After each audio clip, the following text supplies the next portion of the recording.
কানাডার দাবানলের ধোঁয়ায় যুক্তরাষ্ট্রের বিভিন্ন এলাকায় বায়ুর মান খারাপ হয়েছে।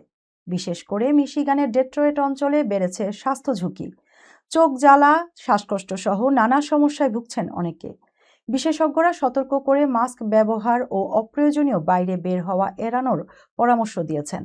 দূষিত বাতাসের বর্তমান পরিস্থিতি ও করণীয় সম্পর্কে জানুন বিস্তারিত প্রতিবেদনে।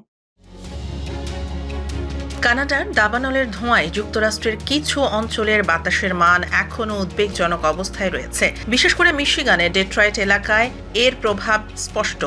যদিও চলতি সপ্তাহের শুরু থেকে বাতাসের পরিস্থিতি কিছুটা উন্নত হয়েছে, তবে ধোঁয়ার প্রভাব পুরোপুরি কাটেনি। ফলে বাসিন্দাদের স্বাস্থ্য ঝুঁকি নিয়ে সতর্ক করছেন বিশেষজ্ঞরা।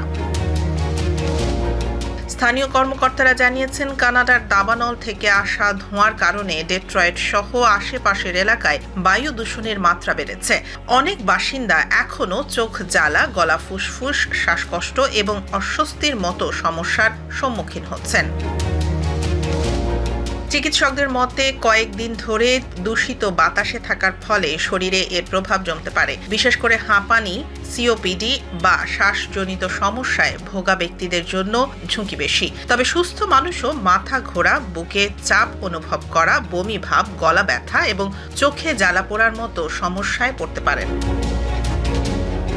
বিশেষজ্ঞরা পরামর্শ দিয়েছেন, বাইরে বের হলে অবশ্যই সঠিক মানের মাস্ক ব্যবহার করতে হবে। বিশেষ করে N95 বা KN95 মাস্ক ক্ষতিকর কণাগুলো থেকে সুরক্ষা দিতে পারে। পাশাপাশি অপ্রয়োজনীয় সময় বাইরে না থাকা এবং ঘরের ভেতরের বাতাস পরিষ্কার রাখার পরামর্শ দেওয়া হয়েছে।